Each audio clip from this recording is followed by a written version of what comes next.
AY Inkhawm kan nei le don ania in the vain AY chi bai vek ule vina AY kai hroi tu te hi HT zo than moya champhai nor hei hi keima kania ti chuan do sana thu ve tho hei kabula tilaya thu hi tlangwal zo sang lena champhai south branch te kan ni hei kumina Shri alena wangin biagina Inkhawm dan pa ngain kan Inkhawm theilo wa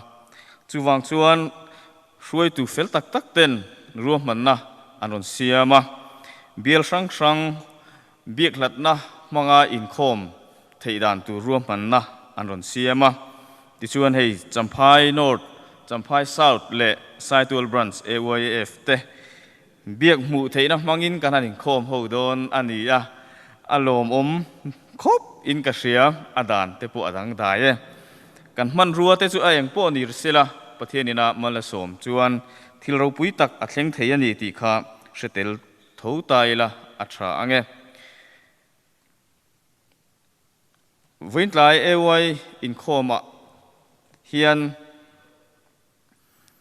thusoi ngai thlak turte fakla zai ngai thlak turte kan nei dona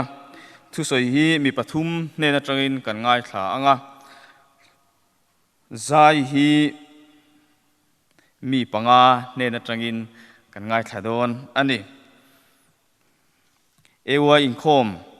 lo tling tak limom tak mang theu turin du sakna ka hlan cheu ani pathian le khabuthiang lim ilo ngai thlang u rom khuwa mi te nena tirko pola le ka thon bungriat chang som ni le pariat le chang som thum hi kan chiar ange tin pathian mangai tu ama a ruat anga akowate tan chuan an thana turin engkimin a thosak hlom thin ti kan ria chang som thum tin aruat lokate chu ako boka tin akowate chu thiam achan tir boka tin thiam achan tir te chu achoi moi boka thiam achan tir te chu achoi moi boka athu kanan chir tak te lalpan kan zatan malmin som sakro se kan tran tu tur nula larin thari saitual branch ilo somang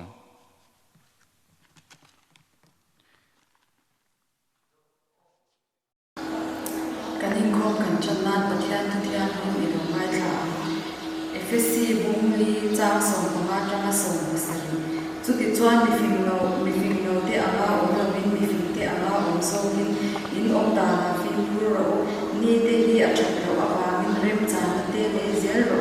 chumi awa chuan a du sula nal ka du zo enge ni di lo she zo ro ti thleng ni se ro chung chai lal pa kan pathian lim pa ai tu to thleng e kai shwai na kan chan wangin kan lo ma AY kan lo Inkhawm le lo ta lal pa kan Inkhawm chu zo kan ni thara hian mi min na ngin ram chen chila chan vo le tu tu zong zong te po na ngin ka shwai on pui la tam che kan hun abula tanga atok thlenga min venga min ka shwai tu rin min om bi om pui na ifa pa iso kristan ni kan ron dile amen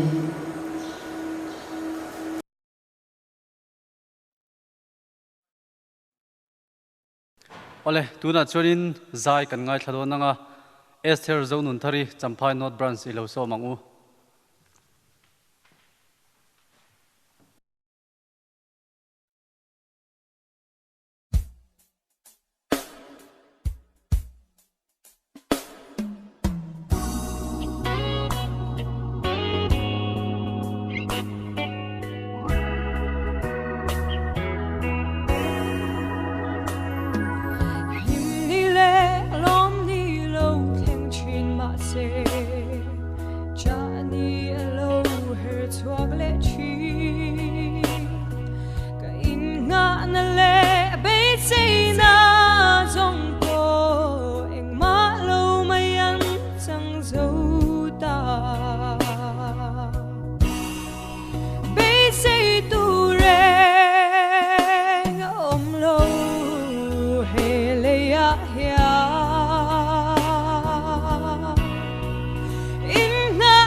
chu ô ka ta si lo ama châu chu ka in nga na lung pui nghe ka rin na hi shin mi yang lo ngat chinin bay say na in ka lo khat chi ka bay say na lay shin mi to nan zong bay don na mai min hen le chi bay say tu reng om lo he le ya hia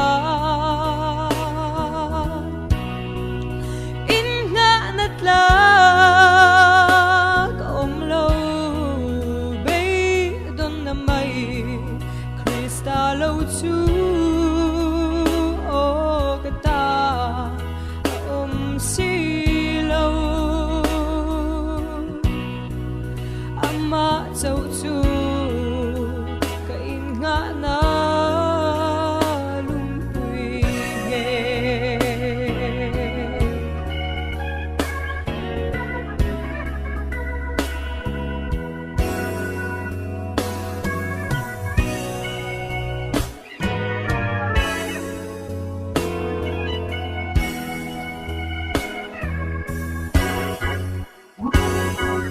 thiam na le thấy na le fin na zong po in nga na tlak an si lo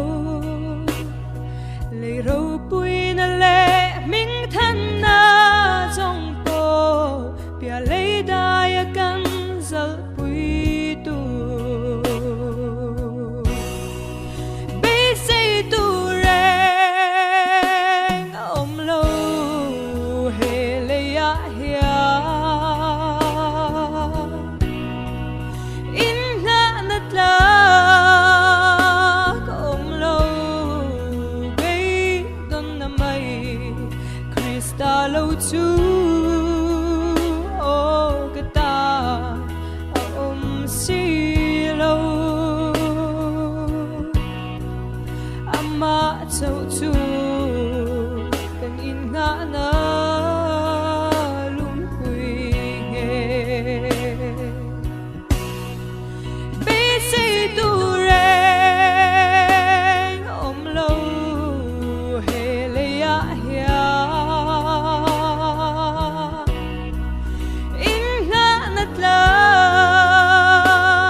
om lo bay don na mai krista lo chu o ka ta si lo ama châu chu ka in nga na lung pui nghe ama châu chu ka in nga na lung pui nghe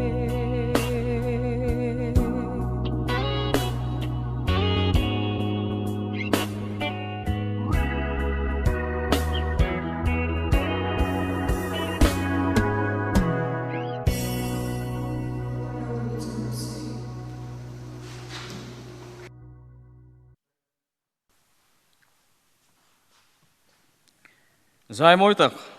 champhai not branch atangin kan ngai thla theya alomom hle mai tuna chuan thu soi toi kan ngai thla anga thu ron soi turin evangelist remlal nga ka saitul branch kan so me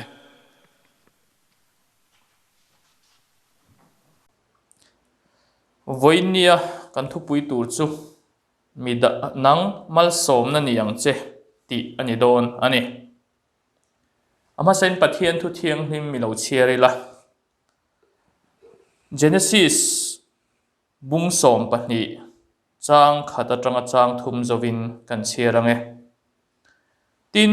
lalpan abraham hne na chuan I kholama ta le ilai chin te ho zinga ta le ipa ina ta chuak la ram kala entir tur che lama kalro ti chuan chiro pui taka ka siamang chia mal po ka somang chia I hming ka tiro pui bokang tin nangmal som na niang che tin mal som sak tu piang che chu mal ka somanga an chelo tu che chu an chia ka lo ang nang ma chuan le nam tin an la thovengang atia pathin athu thiang him kan chia te kan zatan mal som ro se amen pathian ko na chu thupe ki nei trana thu tiamin azoma mal som nein akha thin ani abraham apo kha thu tiam sakania chu a thu tiam a hlotlina tura ta chon ko na adong ani abraham ko na don chu a kholama tanga chuaka a chung le khatte kalsana apa in chua san kha ko na adon chu ani ani le ke hi ko kani vem nang kha ko ini vem mathaya bung som ni pahni chang som pali kan chhia chuan pathian in mi zong song som thu kan hmu ani ti chuan rom bung ria chang som ni paria ta chuan ama mangai a ko athil tum ti hlo tling tura a ko te an ombok ani chu wang chan pathian hen mi big le mi tlem te ko big lovin khovela mi zong song hi athil tum ti hlo tling turin min ko vek ani amai ro chu som na kan don dan te ko na kan don dan te chu a in ang lo viau thei ani bible apoin ko na sang dong tu kan hmuwa chung te chu kan en ho lokanga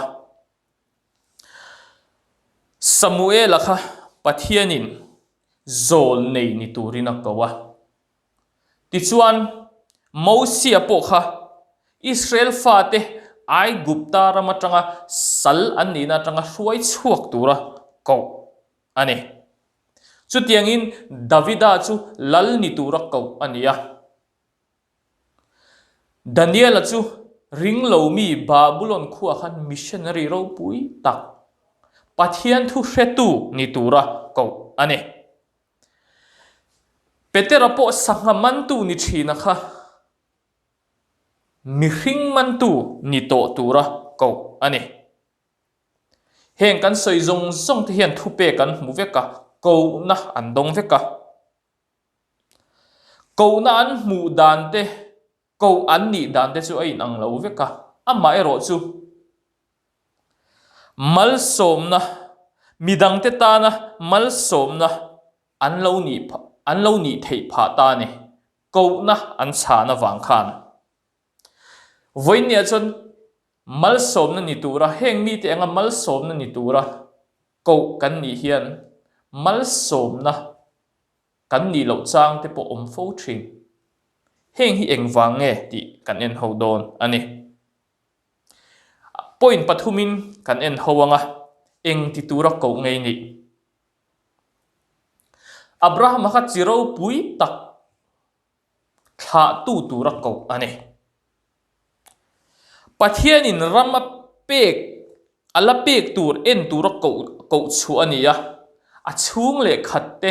apa in te chua san tura ko ani advantage thalai te eng ti tura ko nge kan ni ani na taka chan bible kan en chuan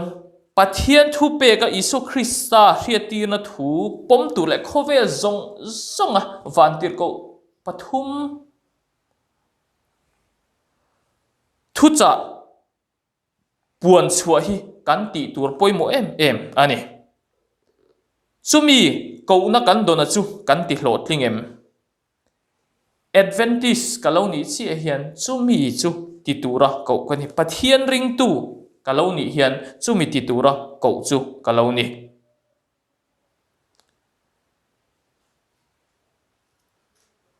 heng ko te zing hen mi tu po kan tel ve thei feka chandam ni tura pathianin chan dam ni tura pathian min ko na hian ti tur poimo tak tak kan neya keima ni zona mo phurna kan nei thewani pathian thil tumte hre thiam thei tura kan zir po chu thil poimo em ania ko kan ni na zon chu kan ti hlo tling em ti hi kan ngai to tur poimo em ani kan ti tur kan duty chu enge Abraham kha midang tan mal som na niang che atia ati tur poimo ma sap per chu enge chitha ani chitha tura ko chu ani chu po chu anu pui sari ne na anin karami ani turani ati tu poimo em mai chu fanei kha ani mase pathian thu tiam alo then chuan upato tak an ni dan te kan hu khati hun chung zong khan Abraham khan zo na anga viawin arin keini po hi ko kan ni na zon hi len chuak tur hian eng tia reinge kan be ti te po kan in zo poimo khop mai mathaya bung som ni panga chang som pali atanga som thum te luka bung som pakwa chang som pakhata atanga som ni pasari te kan chiar chun talen chung chang te tangka chung chang te alo ziaka chu ta chun pathian min ko na ti hlo tling tura pathian in theina min pek atiam ani hei hi mi tam takin kan hrefu em ka hrelowa talen hi poisa thil tam lam te na ani lova thil hlut na te na ani talen kha thil ri zong te na nia chu mi ari na chuan a hlut na aron lan chhuat tir thin ani chu tiang chia chun talen ti pun kan ti hian ma nia kan thil ti theina ti tamvak lampang ni leng kan thil ti theina pathianin keima ni thiam bik thil min pe ka kha kan ti hluem ti hi kan ngai to poimo em maya pathianin a min ko na zo na ta na mang thei turin kan ti hluem ti hi kan ti tur poimo em ane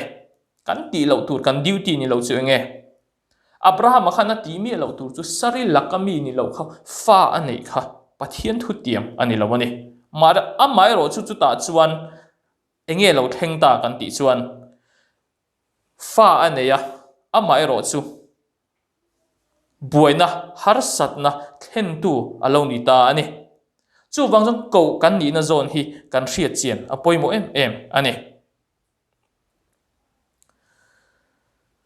ko kan nia kan ham thatna te point ni na chon ko kan nia kan ham thatna te Abraham kha ko ania chan chi khan pathian in lo tiam to ming than na te mal som na te kha adong chho tan ngal zela pathian in mal som na min pek te hi midang ten an lo mu ve thei na midang ten pathian thu tik an lo mu thei na turani ko kan ni chan hi enge advantage thalai te ko kan ni na chan chu enge midang ten pathian thu di keima ni kal tlanga an lo mu ve thei na tur ani chumia chon pathian in ham thatna ada ani mathaya bung som ni paria chang som pare ta tanga som ni te johana bung thum chang som puruka te kan hmuwa pathian in ti tur poimo tak mai min pe ani khang kha ham thatna chitin reng mai a oma chung ham thatna te chu voinia po hian thil poimo em ani khovel thila len na te khovel thila ho sakna te po aniang amaro chu aya poimo per chu enge korin thon khat bungli chang khata chuan keini ho hi krista rong bol tuwa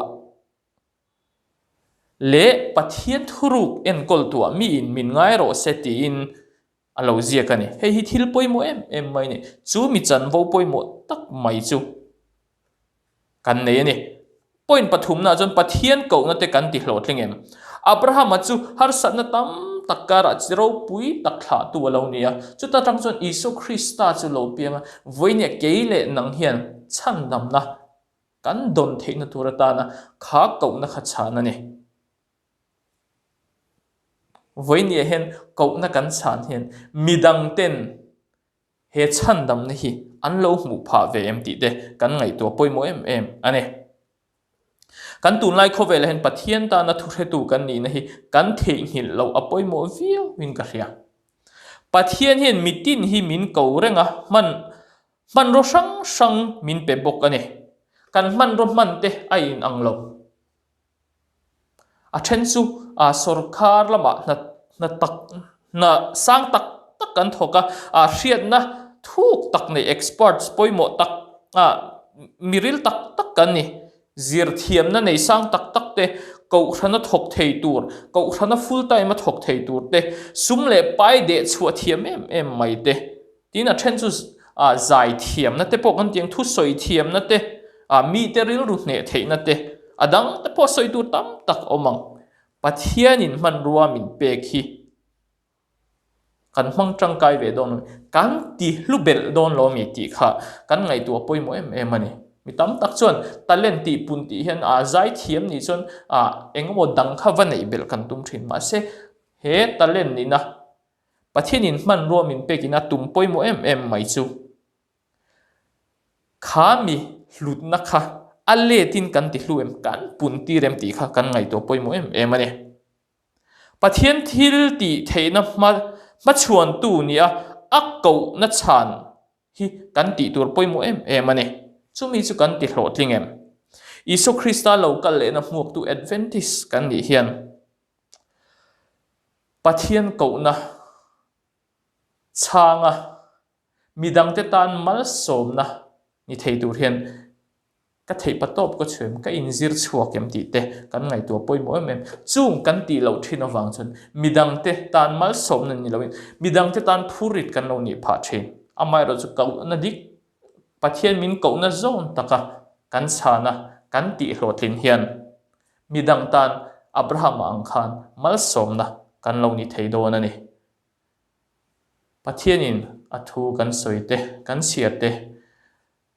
midang ta na mal som na ni theu thei turin mal min som sakro se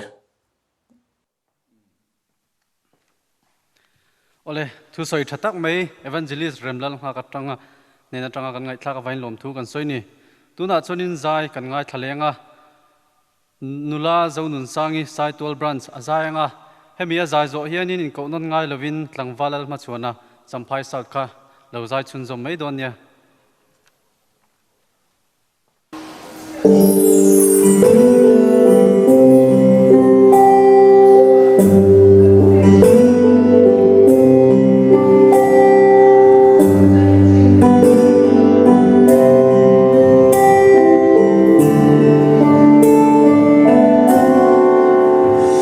cho kênh Ghiền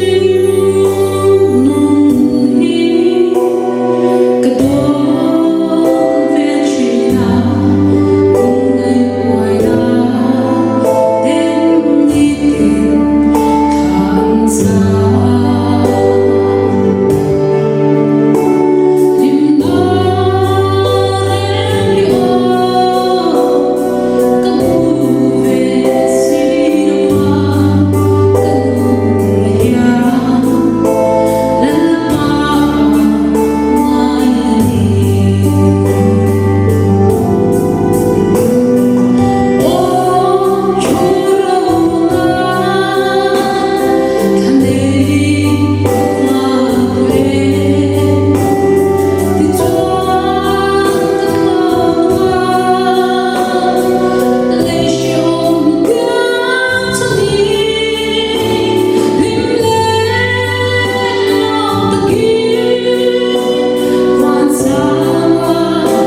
lang tin chuanin mual tin ruta hoi veli lui pui luang dam diai le chem dam thi qua tin lua tu shin mi rau pui na te ya asiam tu rau pui siam in shil chi ei song ka sai zel don min siam tu fakir Tatuan nun min petu fakir Su ay luzo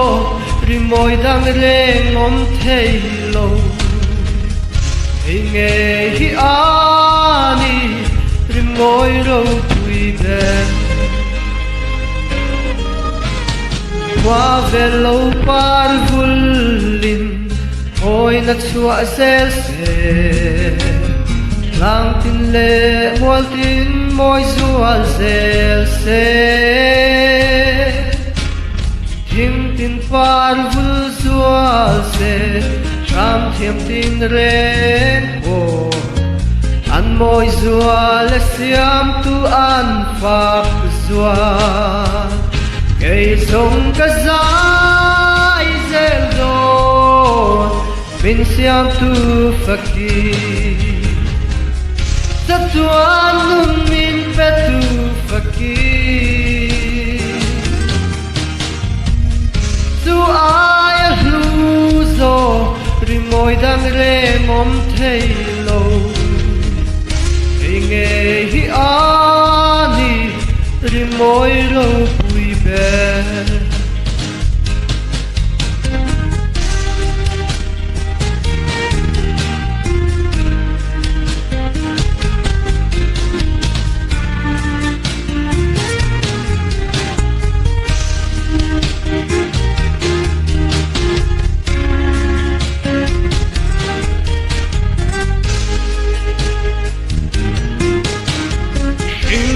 Thiam na fin na song ten nei la Noi moi na le ro pui na song ne Nang soi moi na dal thei Em dang ka thang lo Nang phak thei che hi ka tu tere Cây sông ka zai zel don Min siam tu fakir Tatuan nun min petu fakir Tu ay luzo Rimoy dang rem om thei lo Inge hi ani Rimoy ro pui ben Cây sông ka zai zel don Min siam tu fakir Tatuan nun min petu fakir Tu ay luzo Rimoy dang rem om thei lo Inge hi ani Rimoy ro pui ben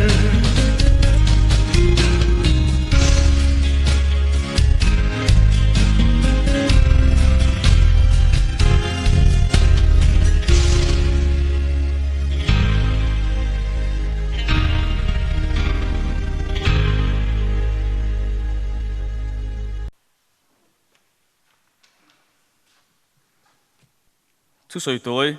kan ngai thazui vele anga hun ron mang turin pusil thazuala champai not branch kan so me Ole voina hun thatak mai kan suai tu ten min pe a kalom le mai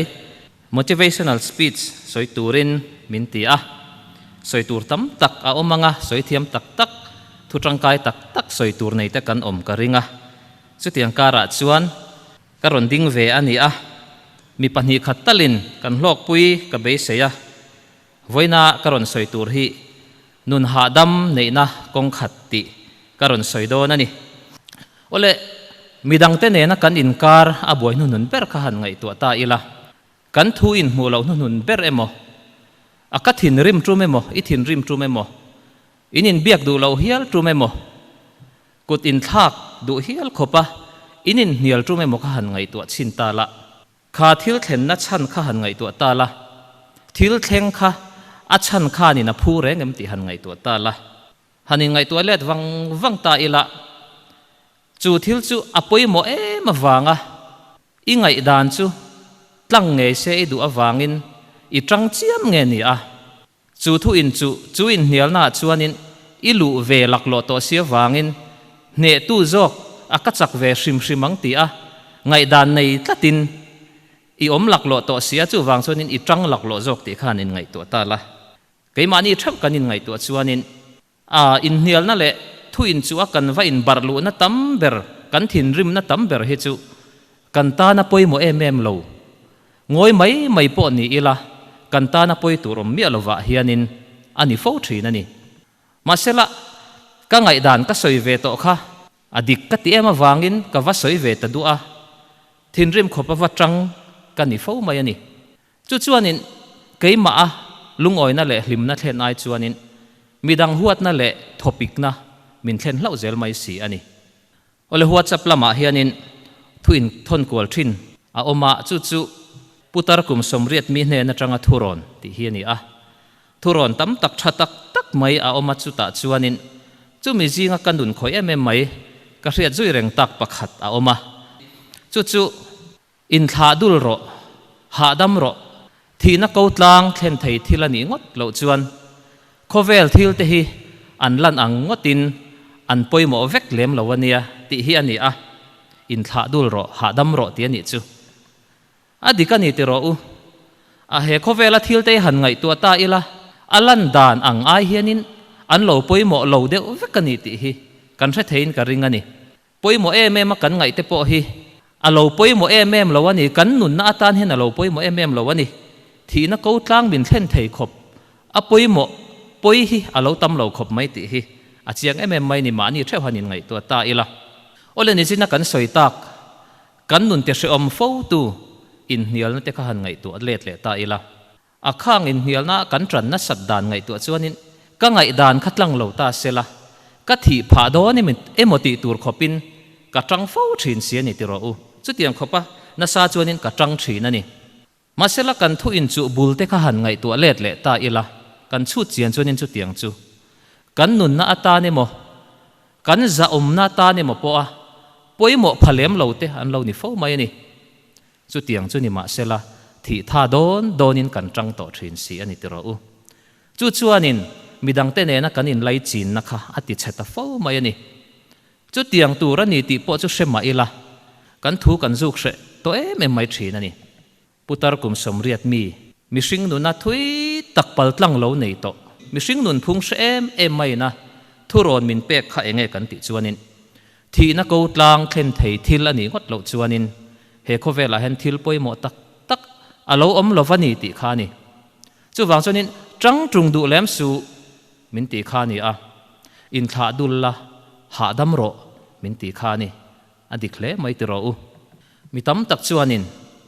chu tianga kan om lo wang chuanin kan nun hi hre om takin kan siama a ha dam lo thin ani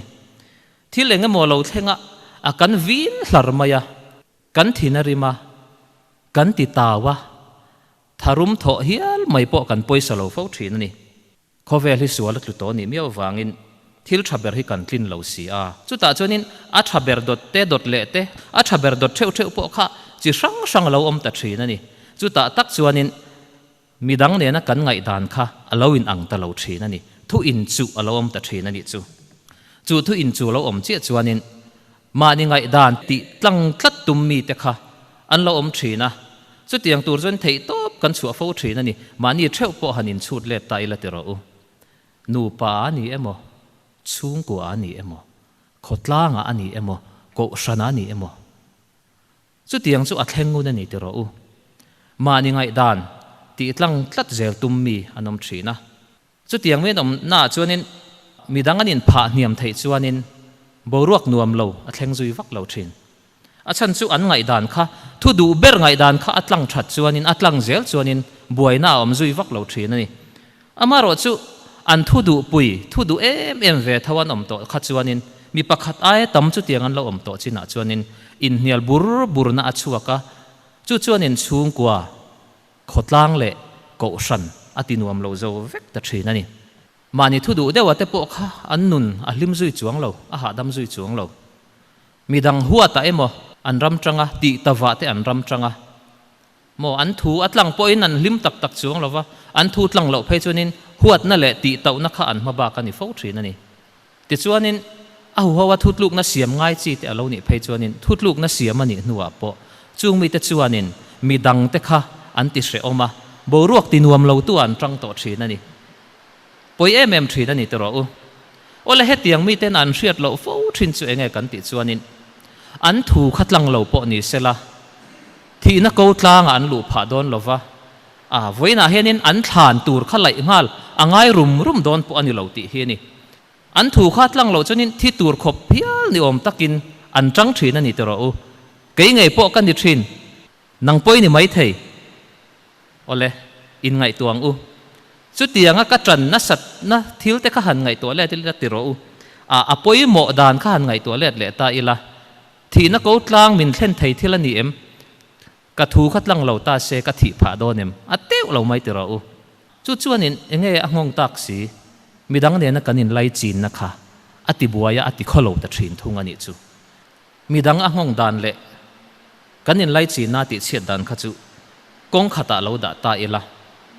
kan thu kan du em to china poi tak mai chu keima ni nun ngei mai hi angong nuam lo vek mai thin hi ni kan nun hi ati se om thin ani ma ni thu ka du viau to china chuanin in hnial pui tur thu in chu pui tur ka lo tong ne mem zol ezel to maya enge thu du ve tho khan lo tam thin si a chu ta chuanin in hnial pui turan lo oma thu in chu pui turan lo oma mani ngai dan kan nei thewa tha kan ti vek to thin si a chu wang chuanin mani ngai dan ni lo ang kha ka lo tonga in hnial pui tur kha ka lo nei ta thin ani mi zong an ngai dan nei nang thei lo ti chu kan chianga chu tiang a lo thlen chang chuanin mani thu du tak ni velem lo te chuanin an ngai dan kha ani mo an ti a midang ngai dan kha an trom pui le mai zel ani amai ro chu mani ngai dan ti tlang tlat tum mi te ero chuanin kan har sat ta chu kan ha pui thin kha bo ru ka kan ha puya kan thin rim puya kan nun ati se om ta thina ni te ro u chu chuan nun ha dam lo nun ha thak tak mai kha min lo pe ta thina ni ole kan hlim na ati chia a kan ril ru ati se oma chu chuan enge hong kan ti chuanin kan tak sa hri sel na mai ba ka van lam ne na kanin zom na kan tharau nun po ati chetel thina a khoi poi tel thina ni chung jong chu enge thlen chan kan ti chuanin kan nun na ata na poi phatur ni mi lo thila kan thu kan du luat wangin buai na kan siama in hnial na kan siama thu in chuwa kan tel thina chu chuan min ti hre oma kan nun na kan tharau nun na thleng po in alo poi ta thina ni ole la li su chuanin engtin nge ti kan ti chuanin nang ni thokrim le phurit phur zong te u kan he na local ula keiman ka chol ti rang che u ka hong kol bat ula kan he na zir ro u thun huai rol le ril ruwa in ngai tlom tak ka ni hi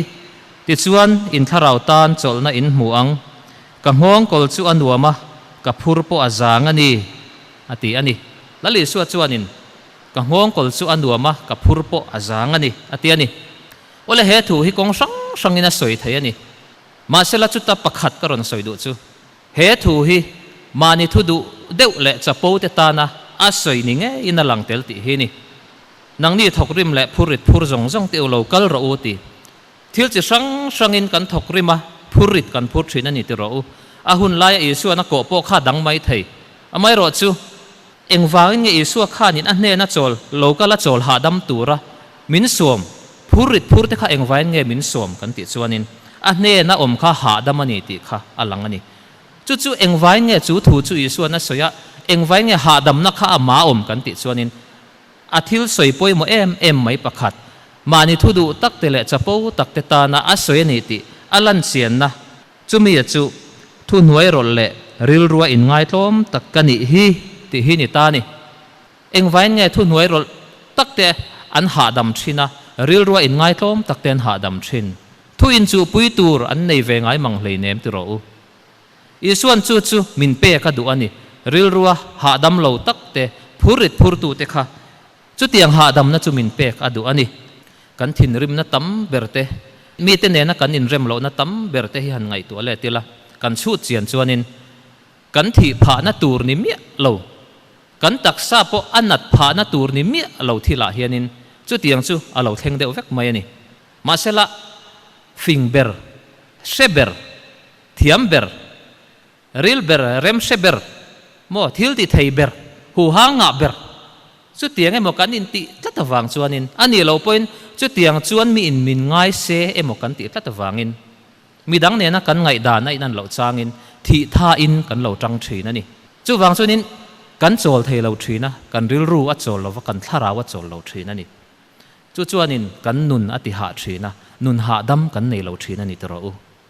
social media vel hanin hial fiam te hi nuam khop mai phone phe na kan han tai pa nui vur vur chungin kan va in changa kan va chana kha chuanin kan nui ti lang lo a phe na kan nuya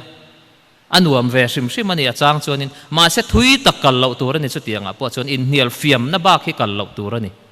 ma ni kan ha mai mai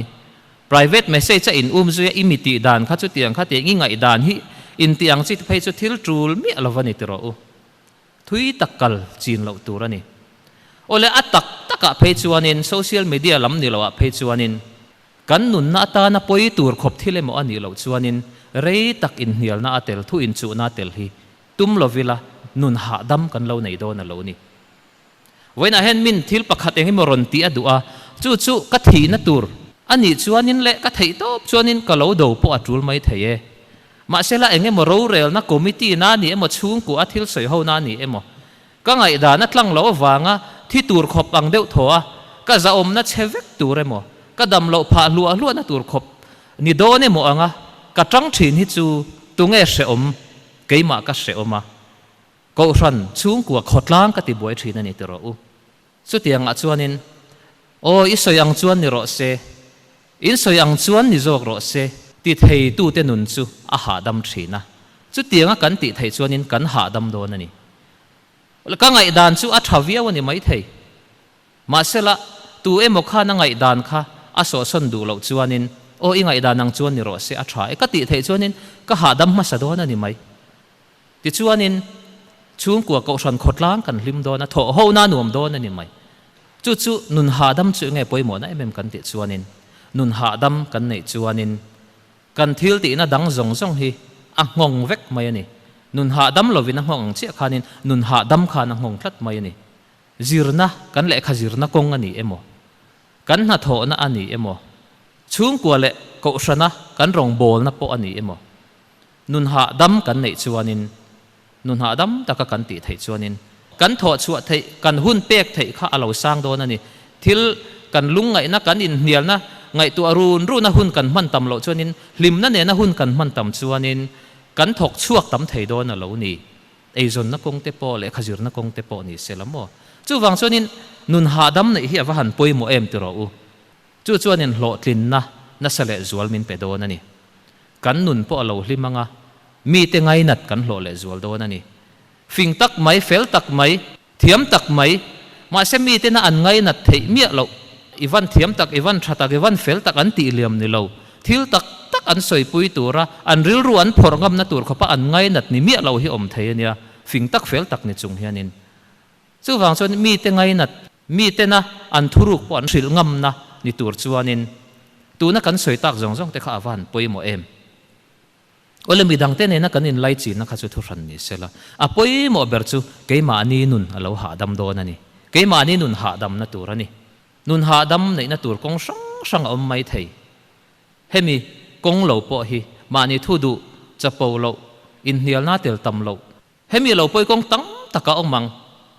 amai ro chu voina kan ron soi hi apoi mo ani thu in chu na tel tam lo tel rei lo te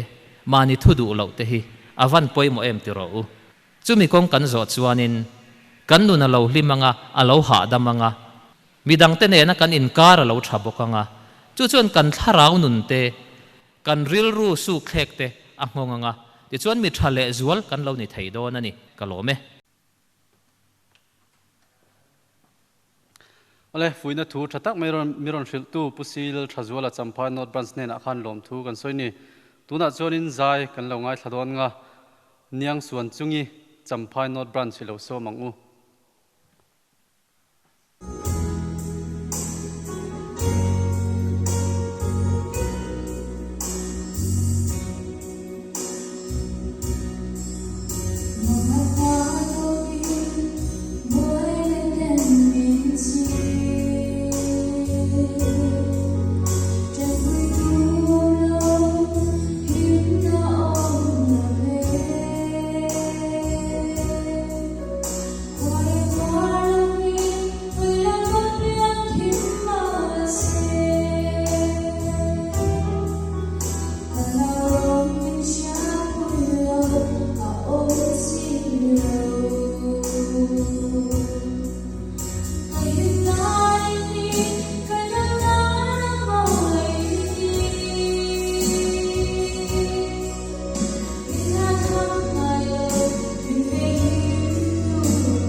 zai moi taka miron oi tu champhai not branch te kan lo me musical drama eng ti angin nge non ti don chi a hriat lowa aron lam suo don nge eng ti ang tekin nge ron en ti don ni champhai south branch te an item ron ti lo tling turin kan som zui vele nga le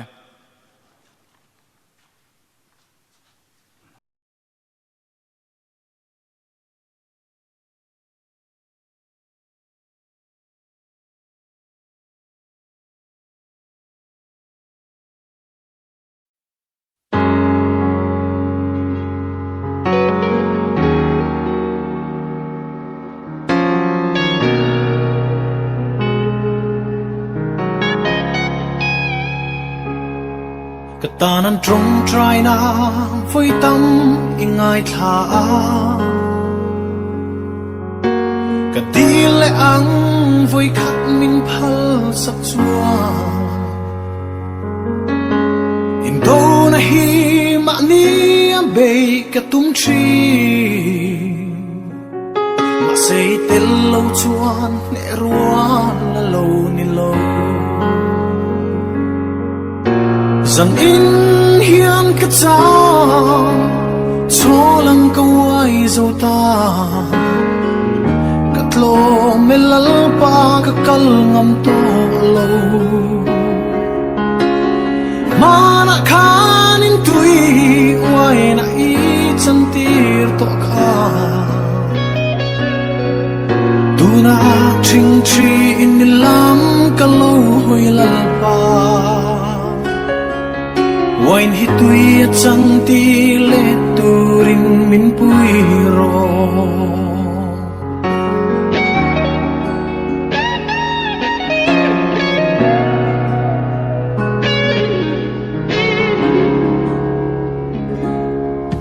kam mangai te chu voi tang ka liam to a bei don na ko tlanga ka shuai thling chi ka tan hua ma se mo eng chen nge he no hi nen ka lang si lo chua rằng in hiền ka chao cho lang ka wai zo ta lo me lal pa ka kal ngam to lo ma na khan in tui wai na i chan tir to kha tu na ching chi in lam ka lo hoi lal pa wai ni tui chan tir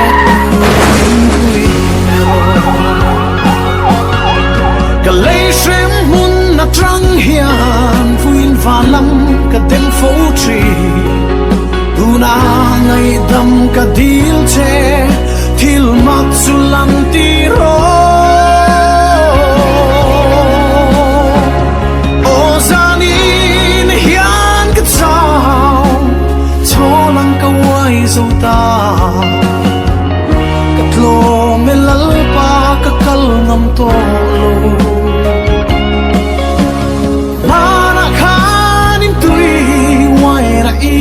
chân tir to kha tu na chinh chi in lam ka lo hoi lal pa wai ni tui chân tir le turin min pui ro wai ni tui chân tir le turin min pui ro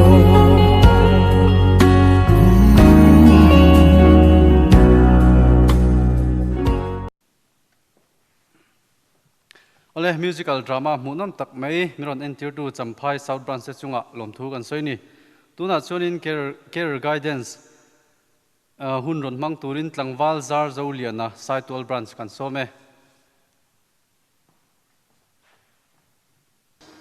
ole wing dia champhai lo champhai south le saitol AYF te joint meeting nei na thu soi tura care guidance lam soi tur min so wa hian tom ka ti le a hun kan nei rei lo wangin a chu zual le ko mo zual an te kan se la e kan ho tu dena topic min pe le soi tu bi ka min han dia chorin Mizoram Civil Service combined competitive examination chung sang kha ania chu kan lu chilanga Mizoram Public Service Commission hianin Mizoram combined competitive examination sang ni le som ni rules siam tharin chu rules ang chuanin examination hi kalpui chho ani dona ama khan combined competitive examination hi Donghan Australia Amar Chutu Nachuan Danthar Rules 2020 angin na ila turani tikha kan se tua chu he Mizoram Civil Service Combined Competitive Examination hiani he MCS kan tite MPS kan tite MFNS le MIS hi au hawa he Combined Competitive Examination la tu ni Inchunin tuna po hianin Mizoram Sarkarin MPSC chunin advertisement chuame in na rocks ni ne project line me na dona chu kan chalai te kon exam thei tu ang si te chunin kan exam ve te ko chain ta hia thlo ring nei turin exam ma chon tum te po in bo se tu khan kan som sewa ichon he combined competitive examination hianin exam hi chong hi na kala pakhat na chunin preliminary exam antia apa hi na chunin main exam ania main exam hianin interview de akin tela preliminary exam hianin paper hi oma chun paper ka chu general studies kan ti de aptitude test kan ti de ania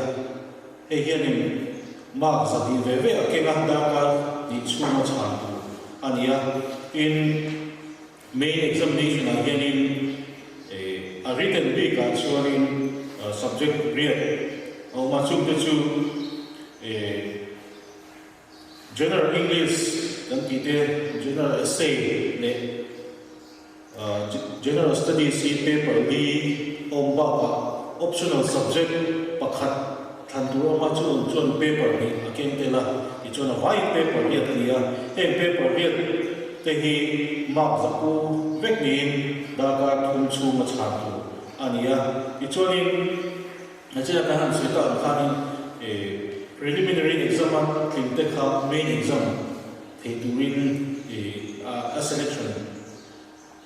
ania chu wang chuanin preliminary thate khan kha main exam tel thei tu exam thei tu chuan ni tikha lo khata ila chuanin amar chu preliminary examination mark kan hu tikha main exam mo final results na ai mo khanin mark putin lo ni tikha lo khata ila thome chuanin he combined competitive examination MPSC na po si tu hianin tu tenge exam thei condition of eligibility enti chorin India citizen ni mal in Mizoram khole tui Mizoram se ani mo pi le tu te nu le pa te Mizoram tu na chko ani te aloma in chu ba ka chorin na kumza ka kumsum ni pakhat ai no pong lo le kumsum thum panga ai upalo tinia ang ba ka relaxation schedule caste schedule track anti hautan kan om le chomani tikha tataila inchu ba ka chon tu la chon computer CCC kan ti course on computer concept kha nei nei la ko chon computer I tu la na so na chon ki poi mu ta kan nei tel do ni ti sheila inchu ba ka chon Mizo's Chong middle school center chin kha thiam mai ni kha do khata la ti chon he combined competitive examination kan na cha kan hen soi ta kha MCS kan ti te MPS te MFNS ke MIS ke hem ho hi eng ange ani service ahian eng ang sanction strength ni ti ka do famous satai la chan chu kina service preference exam 210 service preference kan khan maya khoi nge service nge kan zo lu ber ti ka form kan fill up khan maya chumi tu choni eng service nge tha tha ti te ko kha share khoi mo chu chu kan khil lo kila hand service pali hi group A service vec entry vec ania chu wang choning enge junior grade of civil service kan ti ho kha ania MCS again junior grade OC som riat le panga ania sanction strength MPS yani som riat le pali ania chuan MFNS yan som ma pakhat nein MIS yan som hi le pali ania in senior grade again in MCS is som riat pakhat ania MPS is som hi pasari nein MFNS is som pariat in MIS is pariat ania JAG kanti junior administrative grade again in MCS sanction strength som thu panga nia MPS is som pakhat ania in MFNS is som nein MIS is pari ania chuan a chung le chi selection grade again in MCS som hi le pari ania MCS is som hi pari ania MPS is som pari ni MFNS is panga le MIS is pakhat ania in chuanin super time B grade again in MCS paru post kan ania MPS pari ania MFNS pathum ichuanin super time B grade ki MIS kan nei lawa in super time A hang civil service tuna competitive examination na kan han soi top ke o khen sang the na ber hi kan shet kem the kan tu chuan secretary rank kan en chu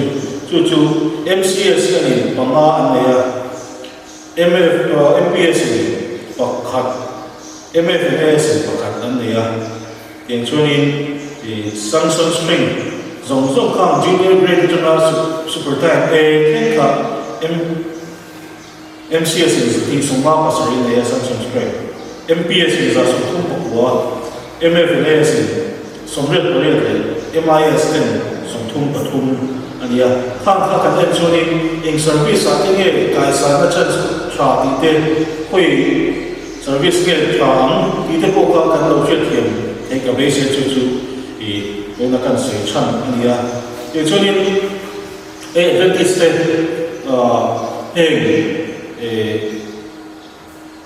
competitive examination ate hian tran kan la appoint mo ve lai ta hia ema pa to ma po atul tia sian na te kan ya chunga chuanin loking tu chuan hen competitive exam ate loking tu chuanin thil poi mo bia ka hian poi pasai le kan soyama kam ta kong thenga ma chu kun kan le tam lo vai point pasai kan soyama apa kana chuanin tumru na thil poi mo ka nei ka hia academic record nei tha no thi mi ho ti an chok le lawa na tha amo nei ani vek kher lawa a thiam lo zo ang te po na tha tak tak a to pa chuan lo mu te po kan nei thina chu wa nge ka ti so ni an tum ru wa mani an tum masa kha an tum sa na kha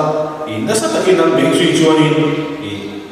an mani ai thiam zo ma lang te poi na an ti the lo kha an ti the chin ani chu wa chuan tum ru na ai hi til poi mo ta ka ni ti tak tak na te lo chuanin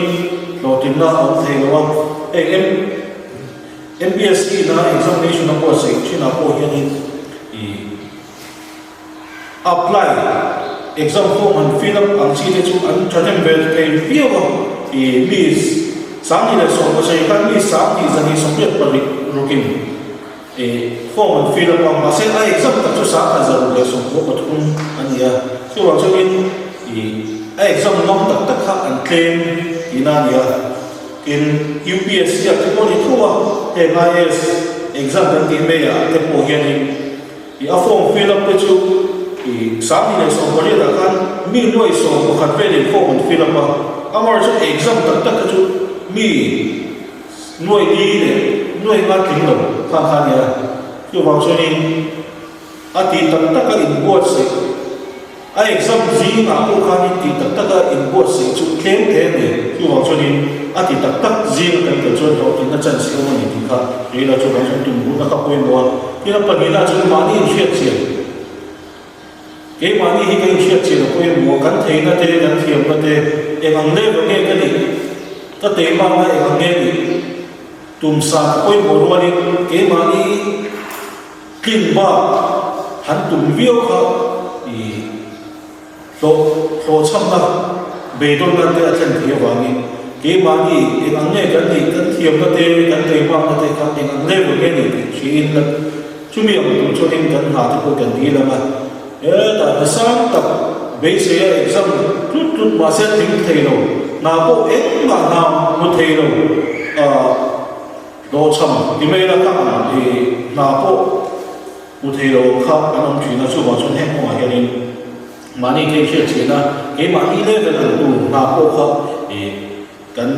dồn thì mà quên một cái cái sự cái sự đó cái nó bắt đầu là cho nên thiếu chín đàn trà chín đàn trà này những supplement good habit cái gì này cái quên một cái mà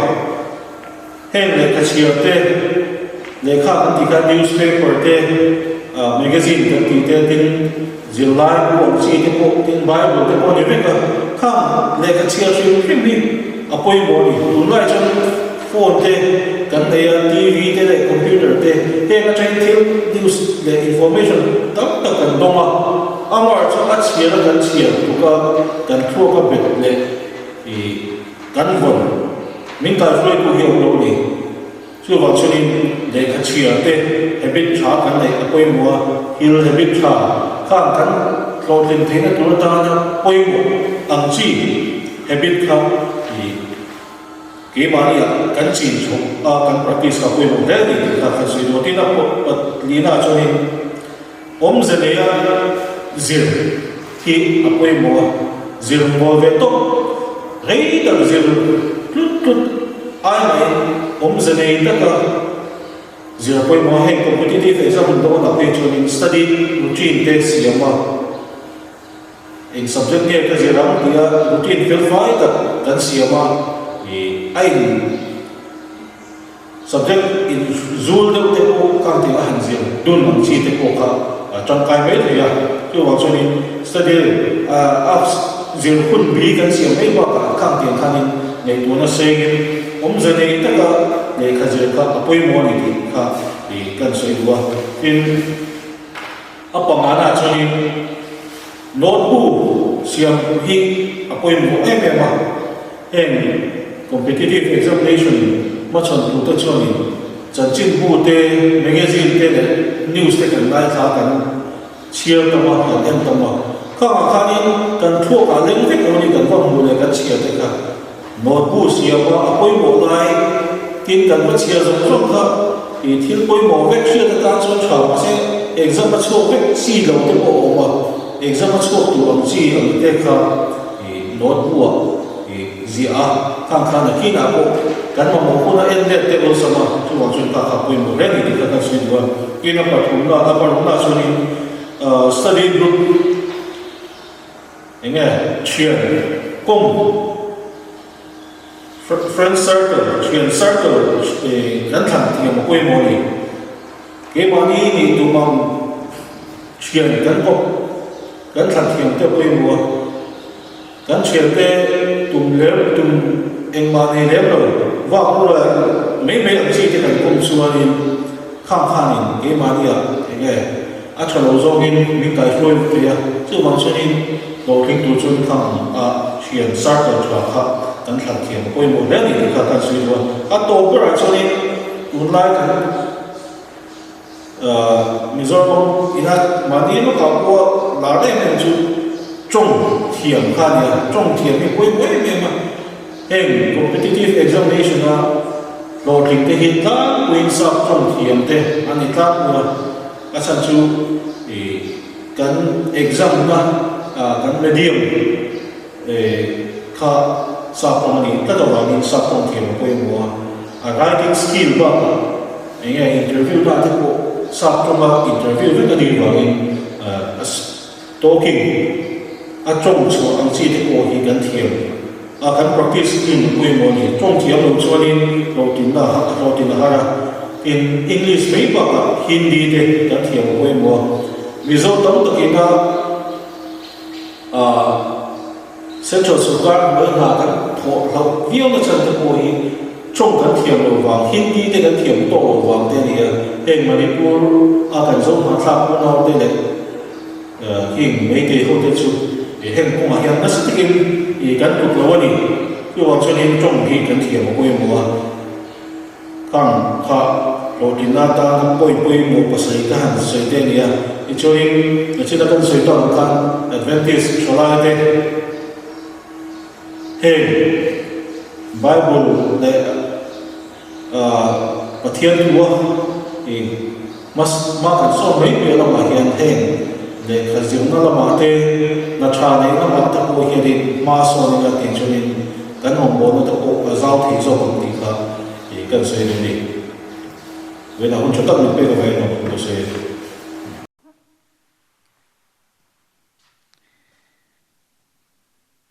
thằng val zar zo lena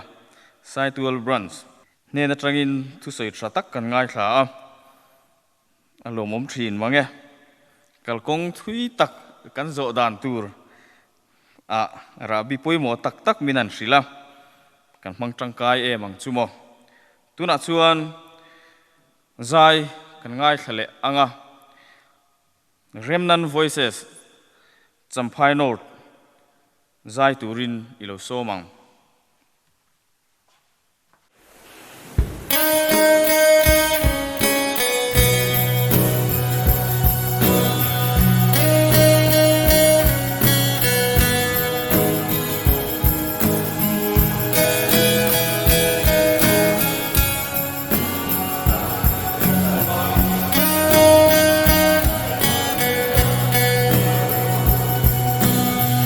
Ghiền Mì Gõ để không bỏ lỡ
ole zai moi tak mai remnan voices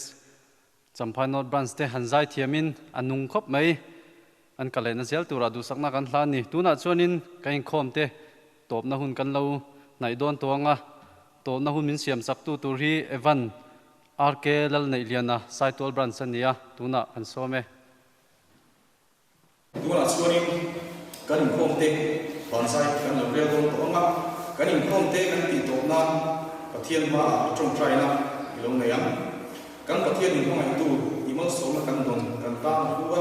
i koi shoi na tu thia kan chana va kon ni na lo thu kan sei ei kan han Inkhawm ma tu sei tha tak te le zai thiam te zai mai tak mai te kan ngai thla heng na ina ta len chha tak pe te hi nangin rem cha siam ni ron pan ti ra pe ni ta kan ho ha ko maya nangin kan thilung thawa kon ti nangin mal ni som je lan se tin hun lo om le tu kal tu som ta kan hun kim tak te ko chen lai anin chu ga ta ko nangin nangin ve zela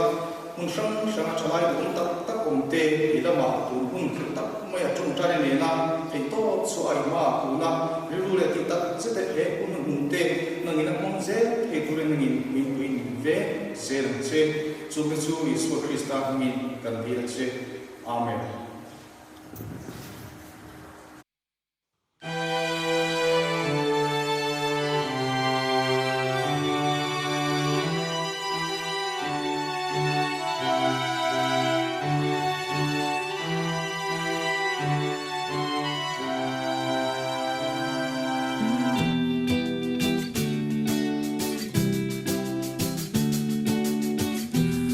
thăng van si ar zong te le chor la pui eng moi zong te kyan in o lim na an ron khen zele sual thim nuai leng shing fa bei dong te ta nang po chalai lan song ro I thiam na le I thei na te nang po chalai lan song zel ro cha đam na kim mà song ngai ton song te la ba chua la du a che I hun lu le I thei na te la ba chua na mang du e tu na hia ro ben chuang ro san sin cha đam na kim ma song ngai ton song te la ba chua na du a che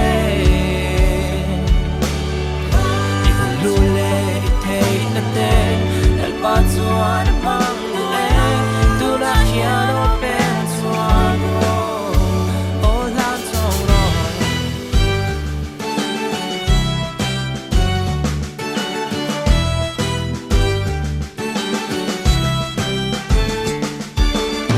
Swal vang sing nun be dong ten be say na nung I swa an mu thei na lan thong ve ang che chan chin cha mi tin tan tam na le cha tuan nun na chu nang po chalai lan thong ro I thiam na le I thei na te nang po chalai lan thong se ro lan thong chan chin cha dam na ki bal som na I tan som te lal po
tra đam na kim mà som na i don song te la pa chua na tu a che le te na te la pa chuan mang du e tu na hian ben chua